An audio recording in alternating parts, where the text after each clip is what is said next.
Good afternoon, sweet world. It's still Wednesday, February 4th, and yep, we're back for another No Dunks Emergency podcast presented by FanDuel. I'm J.E. Skeets here in the yard with two guys who at this pace might also be moved by tomorrow's NBA trade deadline. It's Tass Mellis and Trey Kirby. What's up, guys? What's up? What'd you have for lunch, Skeets? Nothing. No? Nope. I'm going on 36 hours of not eating. Trade deadline survivor. That's right. That's right. Thanks to everybody, or hello to everybody joining us live on YouTube. Hit the like button, subscribe if you're new here. We go live every day at 10 a.m. Eastern. We're doing a long stream tomorrow starting at 10, going all the way through to the buzzer of the NBA trade deadline. Podcast listeners, we love you too. Leave your boys a 5-star rating and review. Again, another day, another Southern lawyer. Have at it. We got ourselves a trade. Oh, yeah. He said that one with a little more gusto because this one was a little shocking. Nice. It's nice. Let's throw it up on the screen for everybody here joining us on YouTube. It's a biggie. A lot of players moving here. The Dallas Mavericks are trading 10-time All-Star Anthony Davis to the Washington Wizards as part of an 8-player trade. The Mavs will receive Chris Middleton, AJ Johnson, Malachi Branham, Marvin Bagley III, 2 first-round draft picks, and 3 second-rounders. AD, like I said, going to Washington, also acquiring Jaden Hardy, D'Angelo Russell, and Dante Exum in the trade. And we know what those draft picks are, Tass. Dallas is receiving a 2026 Thunder first-round pick and a 2030 protected Warriors first-round pick. So that is the breakdown. AD to the Wizards. Your thoughts, immediate thoughts here. The Washington Wizards didn't give up a lot. That's my initial thought. 2 first-round picks aren't real 2 first-round picks at all. The one this coming draft is OKC's. It's the 30th pick. That's the bottom of the first round. That's like the best second rounder you can get. That's all that is. And then the other one, it's 1 through 20 protected. So it's 21 through 30. It's a late first round pick, essentially, for Anthony Davis. That's how I'm looking at it. Just 1 late first round pick. No disrespect to all of the players involved. Hopefully AJ Johnson can become something. That being said, I'm a little surprised that the Dallas Mavericks didn't wait until the offseason. Maybe they could have got something more than this for Anthony Davis. But they're making a trade right here, right now, because this is all they can get. TK. Yeah, I told Laura I'm hopping on another emergency podcast. Anthony Davis got traded. She said, "What? Is it always like this?" I was like, well, I mean, there is usually trades running up to the deadline, but they're not usually big trades like this, big names. And I said, part of that is, we're old and these old guys are starting to get traded at the end of their careers when they have big contracts. But also the trade deadline has just become free agency now. Big name players are more likely to change teams at the deadline. And a team like the Wizards is really indicative of the new way that the NBA works, where you use your cap space to acquire players. They did it for Trae Young, moving off of CJ McCollum and Corey Kispert. They're going to have to pay Trae Young. They did it with Chris Middleton, moving off his expiring contract. And now they're going to have to pay Anthony Davis. That's why they had this cap space. Everybody's saying, why are they doing this? Why are they trying to accelerate the rebuild after they just traded away Denny Avdia trying to get younger? But look, when you've won 15 games, followed by 18 games, then a 13-36 season, that play-in starts looking like a juicy steak in a Tom and Jerry cartoon. It looks nice. Nobody wants to suck for 5 straight years. Sometimes you have to get better. The Wizards didn't give up any of their valuable young players, any of the guys that they actually drafted and hoped to build around in Keyshawn George, and most importantly, Alex Sarr, Trey Johnson. He remains a Wizard. They did trade AJ Johnson. Maybe he turns into something for Dallas, but he was kind of just a throw-in in the trade last year, getting Middleton in the Kuzma deal. So I understand why the Wizards did this. I think their defense can be pretty nasty with AD and Alex Sarr, 2 guys who don't want to play center, even though they should probably play center. You add 2 4.5s up together, somehow it turns into 2 5s. So it's interesting. They'll be able to cover for Trae Young. I don't know if this stunts the development of guys like Trey Johnson, George a little bit. I think that accelerating the rebuild probably takes the focus off those guys a little bit, but also having vets around who know how to play basketball is going to help them in the long term. So yeah, if you add up Trae Young, Anthony Davis, what the Wizards already have left over, that 10 seed's looking nice next year. They might get up to 7th, but that's an advancement, right? Like, they are getting better. So I totally understand it. And I'm with you. Disappointing return for Anthony Davis. Getting 2 picks in the 20s, one this year, and then one 4 years down the road. But that's what the market was for AD. He's unreliable. He's hurt currently. And apparently this is the best the Mavericks were going to do because they don't want to pay the guy. Yeah, what did I say on this morning's No Dunk podcast when we were talking about the Mavericks and Cooper Flag, like, looking immediately like a superstar, and like, man, they got to go get some young talent to pair with him right now. Like, don't even worry about picks too much. Let's get some talent. Little bummed to see in a trade with the Wizards, they didn't get any of their like young guys. Like, you listed 3 already, TK, but Will Riley, obviously Bub Carrington as a guard, Koulibaly still young. Like, yeah, nobody coming back. So it was really just those picks and some second rounders and obviously guys to make it all work, but a little disappointing in the return, especially this is the guy you traded Luka Doncic for as well. I know that's done and dusted and it's in the past, but man, when you're going to be stacking it all up and looking at the Basketball Reference page moving forward, it's going to hurt. The Wizards, pretty funny. I'll admit my heart skipped a beat, Tass, when I saw the Shams tweet come in and I saw that it was Anthony Davis and I saw there was a bunch of players and I thought, shit, he's going to the Raptors. That's where my mind immediately went. And then I let out a big sigh of relief when I saw the Wizards. But yeah, they get obviously a guy who is, when he plays, a talented defensive guy. And there's going to hope him and Trae Young, all those rumors about Trae Young and AD here in Atlanta ends up happening in Washington. So they do want to play together. They do want to play together. So yeah, we'll see. But I'm with you guys sort of on both sides of this. Not a lot to get them and a little disappointing from Dallas's side of things, I guess. But they're also just ripping off the Band-Aid, and it's Cooper Flag time, of course. Sure. But I don't see why a guy who's signed through next season and then the following season has a player option. So, he's got a year under locked in, guaranteed on his contract, that they didn't just wait till the offseason to see if there was something better than a high first-round pick. I mean, a pick between the 20 and 30 mark. I don't know why they didn't wait. He didn't have to play basketball at all this season. They could have kept him home, considering he is injured. But that's why I'm far more optimistic about the Wizards side of things, because I was like you, Skeets. I mean, I was sitting having some Indian lunch with my wife. Nice. We just sat down to eat, and then the tweet comes in, and I see Wizards, and I see other players, and she was looking at a screen, and she goes, "Who's Pat McPhee?" And I said, "Hold on a sec. What? Pat? No. Pat McAfee." And then so I started looking at the tweet, and she said, and then I said, "No, it's not Pat McAfee. It's Pat McAfee." So I was very occupied. I've got lunch in front of me. I'm talking about Pat McAfee, and then you see Wizards plus all these picks and all these players. It seemed a little bit like, whoa, they're paying a lot. But then you start to look through it, and it's one late first-round pick for Anthony Davis. I know he does want to get paid this offseason and extend past just one more guaranteed deal. Well, I would say one more guaranteed year, like, just because that player option is juicy 2 seasons from now.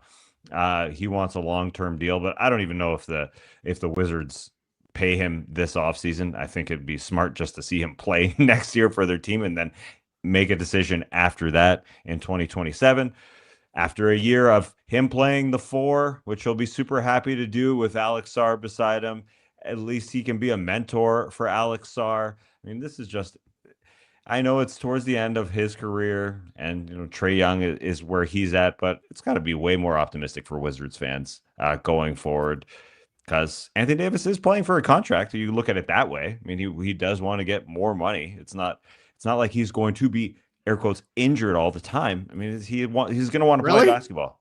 Yeah, you know what I mean. He's going to be injured as few games as possible next season. I mean, the Wizards probably don't hope that his career is near the end. He's only what, 32 years old.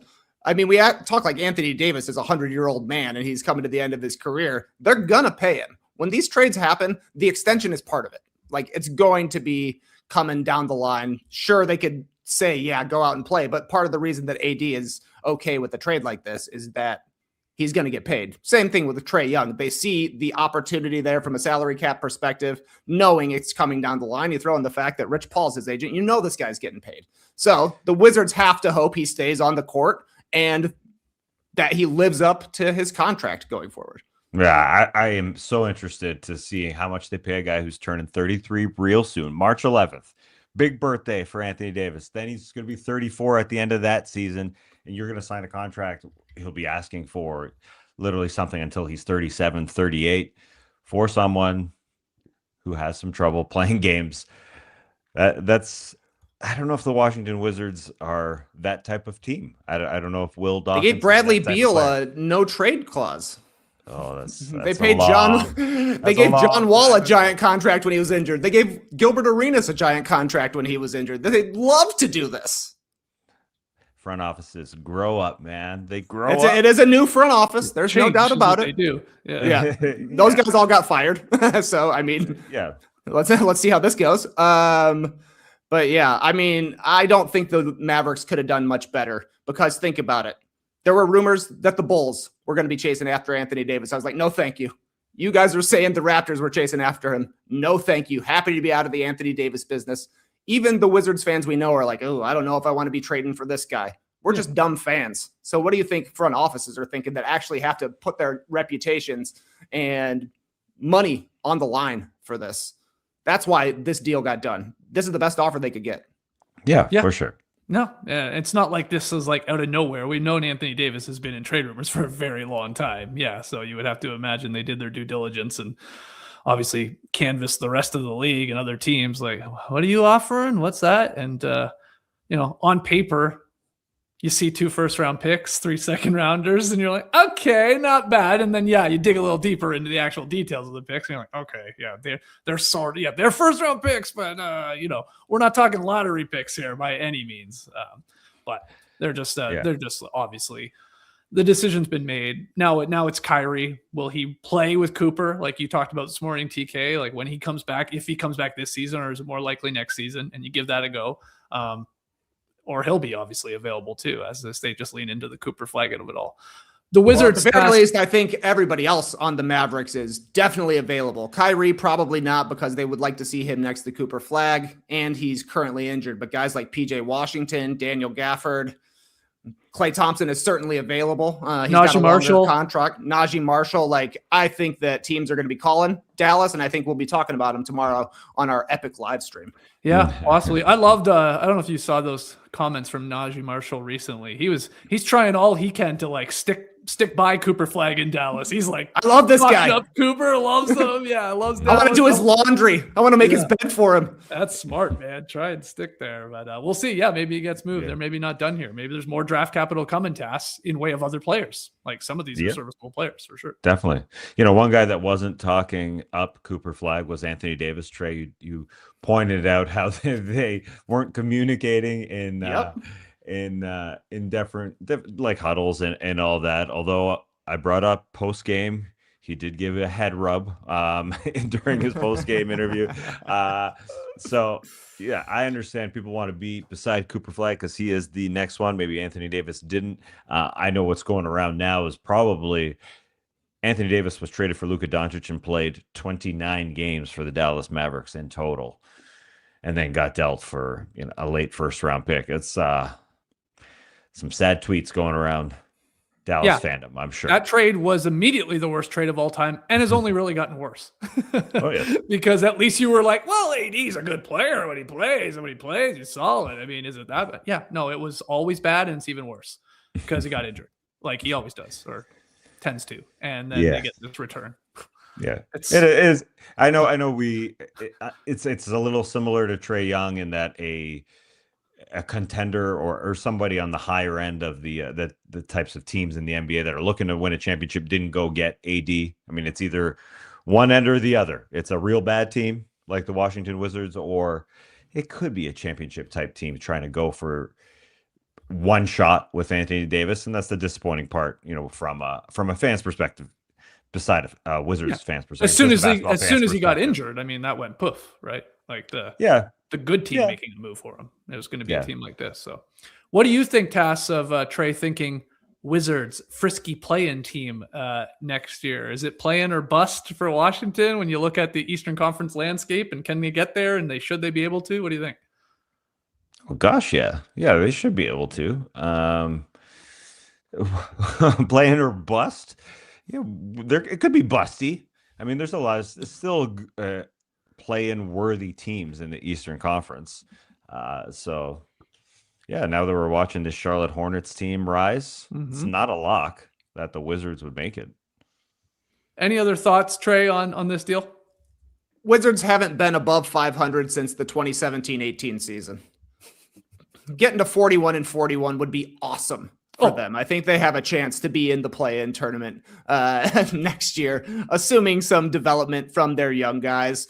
I wonder how many games Trae Young and Anthony Davis are going to play in the second half of the season. I think if I'm a Wizards fan, I would like to at least see them on the court a little bit together, see what Trae can bring to the young guys there, see how he meshes with Anthony Davis as well. But, they did the trade for Trae Young 3 weeks ago.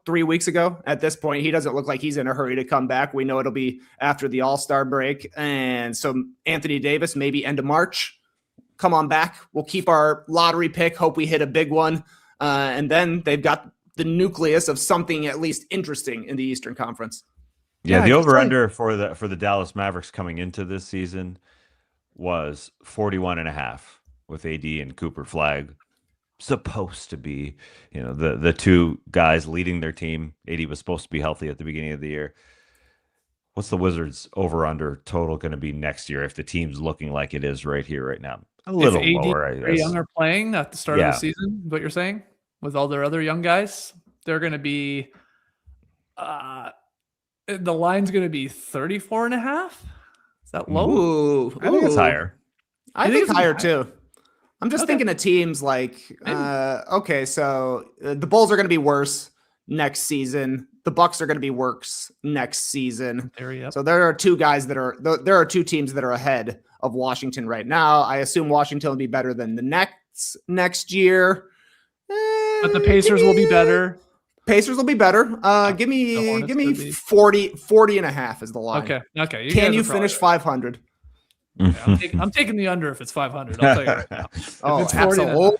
Absolutely. Yeah. That's why I thought it'd be a little lower, but we'll see. What else? Any of the players? Any of the other guys? You touched on AJ Johnson. You got a little excited, Tass, that maybe he is one of these guys that can grow alongside Cooper. But otherwise, is it a bit of a shrug to a lot of these names? Unfortunately, it's a shrug fest here. Yeah. Simple as that. I'll throw it back up for everybody if you're just joining us. There's all the names included here. There's some names. D'Angelo Russell feels like he was made to be a Washington Wizard. I had to double check that he hadn't already played for the Wizards. I sort of thought he had. Exactly right. Yeah.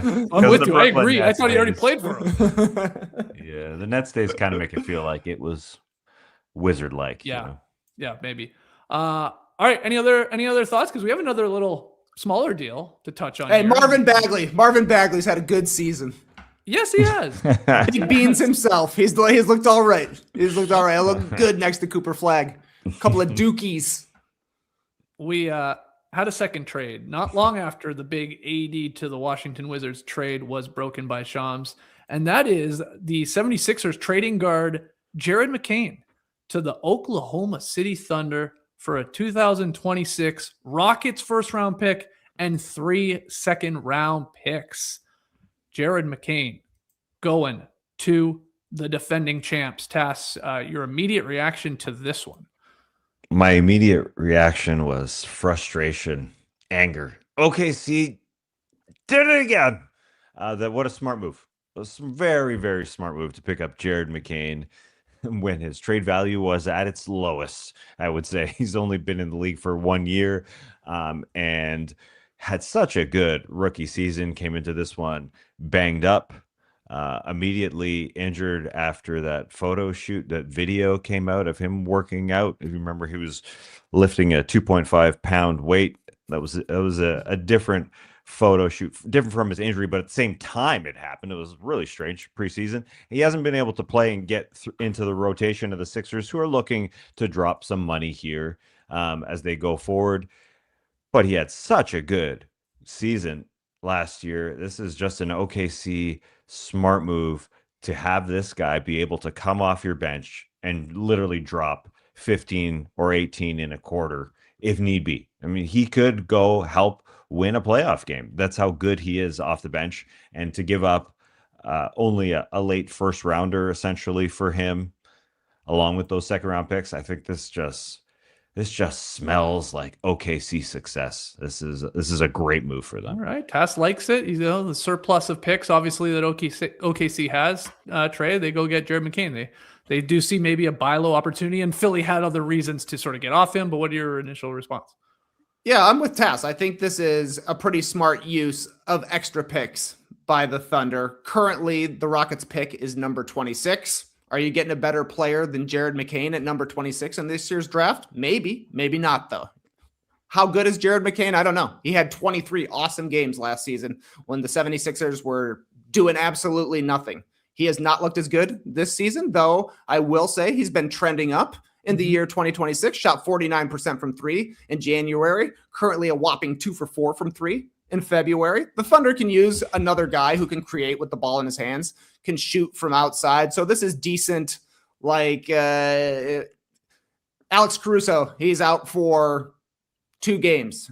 Throw in Jared McCain. He gets some minutes. Cason Wallace, he's bricking tonight. We're throwing in Jared McCain. We just found out Shai Gilgeous-Alexander is going to miss a little bit of time. It'll be good to have somebody with the ball in his hands getting shots up. I think this is what they should be doing when they have so many extra picks. So good on them. As for Philadelphia, I think it means that they're going to convert Dom Barlow from a 2-way contract to a standard contract since they're clearing a roster spot here. I think it also means that there's a chance that Quentin Grimes comes back to Philadelphia since there's a little bit less of a logjam in their backcourt there. Also getting this pick, the Rockets first rounder, maybe it allows them to continue shopping for some sort of a big wing while Paul George is out. So I think a decent trade for both sides. Yeah, I was kicking myself when I saw this news break on Twitter from Shams because I meant to bring up this morning on our podcast a tweet from Spike Eskin, who obviously follows the Sixers closely and the Rights to Ricky Sanchez podcast. And Spike had tweeted last night, quote, "Unless I'm missing something, Jared McCain did not touch the floor in the second half until the game is over with a minute left. What are we doing here? It's a good win." Sixers beat the Warriors. First win in a while that looked like the early season Sixers. But what are we doing here? So Spike noticed this. What's going on with how we're playing Jared McCain and why we're not playing Jared McCain in this game last night against the Warriors? And maybe this was all a part of the reason why that he gets dealt out and shipped to OKC the next day. But yeah, it's a nice move by OKC. No one's going to it's like the guy was like the front runner immediately for Rookie of the Year in a weird class. I get that before the injury. And like, can he get back to that level? And if not exceed it, there'll be a role for him in OKC, and you can give SGA maybe another week or 2 off, because we did learn immediately after from Shams Tass that he's got an abdominal strain. SGA does, going to be reevaluated in a week or so. It's probably nothing all that serious, but I guess he's going to miss the All-Star game. He's not going to play for the world team. So Alperen Şengün, you're in, buddy. I'm assuming. Yeah, you got to assume that Shai will not be playing for Team International. Unfortunately, that gives, I call them Team International. I don't know why I call them. I guess they're just the world team, but that gives USA just more likeliness that they're going to win the All-Star game without Shai Gilgeous-Alexander out there. But I do want to say, when Shai Gilgeous-Alexander plays, when OKC is out there with their guys, they need a support player just to create a little bit. and that's what Jared McCain can do. So that's the promising thing about Jared McCain. Looking forward to that. OKC. I just got a note here from my daughter. We are home. Love you, Dad. Oh, that's nice. Good. To Breaking know. news. Shams, get that tweet up. Get it out.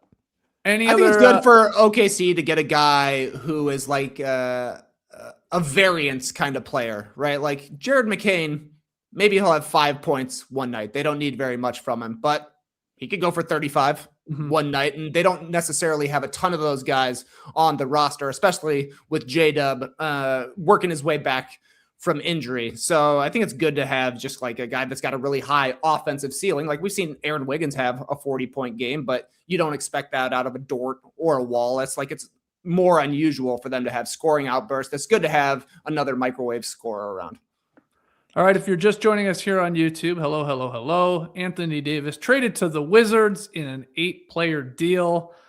Chris Middleton, the real big name, coming back to Dallas, and 2 first-round picks, 3 second-rounders, and then Jared McCain traded from the Sixers to the Thunder. Those were today's deals.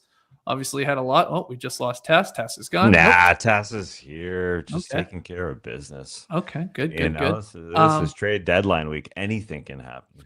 Absolutely. And we might be back for all we know a little bit later here in the day. It's Wednesday still. Yes, like who's the next big name? We're waiting on Ja Morant, of course. What happens there? Does he go to Miami or not? Domantas Sabonis. I mean, there's been a lot of smoke there. He was getting linked to the Wizards, actually. There was some talk like, is it AD or Sabonis? Really, not AD. It was like really Sabonis' name was being linked to them. Where does he go? Does he go to the Raptors or not? And then, obviously the Giannis of it all. Doesn't happen because he told somebody on a phone call, Eric Nem, I want to be in Milwaukee. Maybe Tass's prediction will come true after all. So we'll call it there. If we don't see you again for an emergency podcast, we will see you tomorrow morning at 10 a.m. Eastern for our epic NBA trade deadline special, starting at 10 a.m. Eastern, going all the way through to the buzzer of the actual deadline at 3 p.m. Eastern. We'll probably go past that because stuff starts to trickle in right before the end. So we are going to have some fun. We'll just be on all day, streaming from the Classic Factory. So pop in, pop out, get into the stream team, leave your comments. You hear rumors, come share them. Keep us up to date on things you're seeing from the Shams and the Fishers and the Steins and the Haynes and the Seagulls. And I'm flying with the flock of seagulls. Any slopsman who's willing to slang it in my mouth, I'll take it. Okay, on that note, we will see you guys when we see you next.